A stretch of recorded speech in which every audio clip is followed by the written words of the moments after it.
I'm here with Eileen Jennings, who is a psychiatrist. She's worked with gifted children and adults in individual psychotherapy for more than 40 years. She graduated from the Yale School of Medicine, completed her residency in child and adult psychiatry at Yale, and she served on the clinical faculty at Yale School of Medicine for a number of years. Well, we have a lot to talk about, and I'm so thrilled that we're going to get a chance to really dive into this issue of looking at child prodigies, children who become geniuses, gifted children. All of this is really your area of expertise. So I'd love to open with your thoughts on what is it like to work with gifted children? What are their unique challenges? You know, a gifted child comes to the world with a different brain. And through that brain, they see a different world, and the world sees them differently. Their brain is equipped with much greater volume in certain areas, greater connectivity, greater activation. They have much more capacity for memory, for sensory and emotional processing. That's how they see the world. And they don't realize that other people don't see it that way back, always. So one of the first things that you notice about gifted children is that they're very curious about how they're different from other people and how other people see what they see. So there's this phenomenon where a lot of parents want their children to be prodigies, and they perceive it as a way to ensure, the sort of manifestation of genius as that child becomes an adult. Could you speak a little bit about the child prodigy trap? It is a trap. What appears to be a gift can be a curse that results in the loss of childhood. And childhood is an extremely important resource in life. Prodigies have a brain that's in many ways quite different from the brain of somebody who will go on to become a genius. Prodigies have brains that have exceptional memory, almost obsessional attention to detail. They can use that detail and memory skill to develop admirable skills in specific domains. When those skills are encouraged by mentors or parents, when they're met with praise, a praiseful audience, you have a prodigy. But to do that, to perform as a prodigy, to do the things that prodigies do, one has to pretty much sacrifice their childhood. And that's a decision that parents make for their children, often. A prodigy doesn't really know that their childhood is theirs to lose, but they lose it in the process of this exceptional quest to develop expertise in things that will actually become rather ordinary when they're adults. So they start life with this exceptionality and they end as ordinary. Not always. Some go on to genius, some can bloom into genius. But even if they do, they've lost their childhoods, which I kind of want to talk about because I think that's so important. We're interested in the development of genius. We're interested in the nature of genius because we need geniuses. But the habits of prodigy are enormously different and almost counter to the habits of genius. A prodigy thrives. A prodigy goes for mimicry, for perfectionistic mastery, for getting the right answers to questions that are already known. A genius is quite the opposite. A genius has this curiosity-driven associative thought that goes here, there, and everywhere. There is an independent, almost playful probing of new questions, not old questions. There is a resilience that sees failure as part of that process, where for a prodigy, failure is the end of prodigy. And geniuses, where prodigies may have a burning passion for mastery, geniuses have a burning passion for asking and answering questions that are new, that weren't there before. So they're very, very different things. Okay, so I want to go to this idea that Professor Craig Wright has raised in the course on the Prodigy bubble versus the Prodigy free-range barnyard. I wonder if you could talk a little bit more about the validity of these ideas, bubble versus barnyard, and what encourages that kind of questioning, that opportunity to see what's not there. Child prodigies should definitely be celebrated for their talents and skills. They're extraordinary. But all children should be celebrated for their diverse skills. And to do that, you need to nourish all parts of the child. Every day in a child's development is important. We have to meet the child where they are each and every day and give them what they need that day. And that changes from day to day. There's enormous unevenness in development, enormous asynchrony in the brains of particularly gifted children, and perhaps in prodigies. I don't know. But because of asynchronous development, because of the unevenness of even normal development, we have to give kids what they need every day. And that requires a barnyard. That requires freedom. That requires space. That requires the ability of the child to let you know who they are each and every day. So definitely the barnyard. It makes me think about the sort of culture, at least in the US, the culture that children are raised in, often particularly in middle class and upper class families, where there's this very structured day that the child has, where they have practice, and even the rise of the term play dates. They're not just free-ranging and playing. There's a structure around it. Could you speak to how has that affected, particularly in your practice, the children that you've seen? Children spend their day trying to figure things out, no matter who they are. They don't know how things work. They don't know what the world is about. So they spend their day exploring this and that, figuring it out. That's how they play. That's how they learn. That's how they talk to people. Why? Why is this? Why is that? The barnyard gives freedom to explore those questions and discover the answers themselves, rather than being obediently studying this or that. There's a huge trend now in preschools to have outdoor preschools that allow for children to get a little bit hurt, a little bit messed up, a little bit dirty, a little bit off the track, because they learn so much more from that than sitting in a circle with perfectly straight backs, paying attention. Obedience is overvalued. Yes, I think that's a really great insight. And we've seen the success, for example, of the Tiger Mom book and a lot of discussion around that philosophy. I believe Professor Wright even refers to a student of his who was a figure skater and described that from his point of view, his success was 80% talent and 20% hard work. But from his mom's point of view, it was 80% hard work and 20% talent. And it really made me think about the role of parental pressure in the manifestation of genius. I mean, there's something happening in the nexus between the talent and the ability of that talent to be developed through hard work and discipline. The barnyard phenomenon that you're describing, the freedom to explore and create and discover. But parents have to let go of their kids' hands in the barnyard. And that's hard.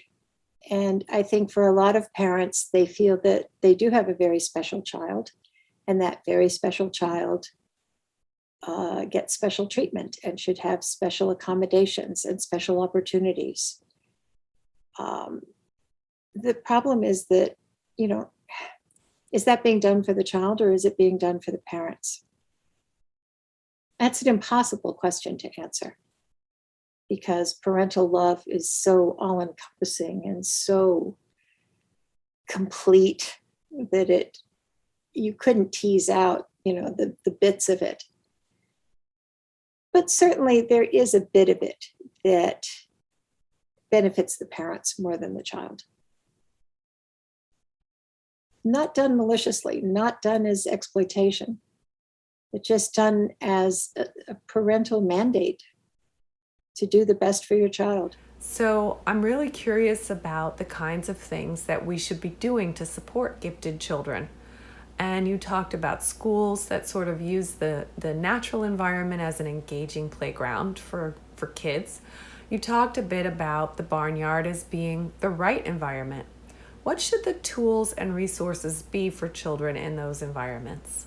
So in the classroom and at home, I think it's very important not to label children as gifted at a very early age, not to call them smart and gifted and wonderful. We should praise children, all children, but especially gifted children, for their imagination, their joy, the fun they had doing it, for their work, their persistence, how they fell down and got up again.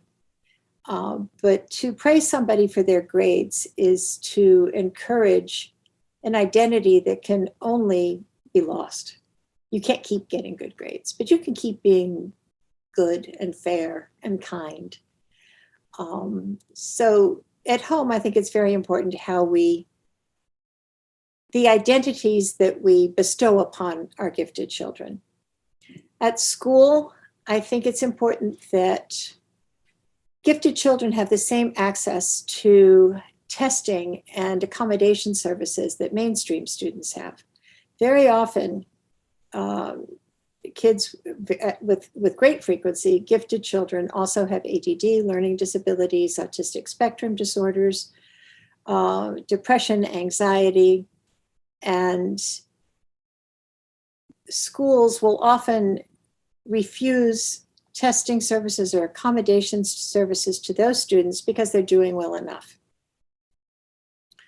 So because they're getting good grades, the schools don't have the resources to extend testing and learning disability accommodation or developmental accommodations that they may need. That certainly needs to be addressed in schools. As much as gifted programs are good, there are also things that gifted kids don't get in those programs. Outside of home and school, gifted children need space, time, freedom, because everything that's extraordinary about their brains requires the kind of playfulness, relaxation, empty space that Dr. Wright talks about in the book as one of the essentials in the nature of genius. Play is extraordinarily important to children and extraordinarily important in an adult form to geniuses. Play is how children express their feelings, their fears, how they work through conflicts, how they tell their stories, how they ask questions, how they figure out the world. Everything for a child is a question. Play is how they answer a number of those questions. But beyond that, play is a portal to parts of the brain that are nonverbal. Play is a portal to the symbolic parts of the brain, to the unconscious part of the brain, to the half thoughts, the things that we relegate out of consciousness to deeper levels of our brain.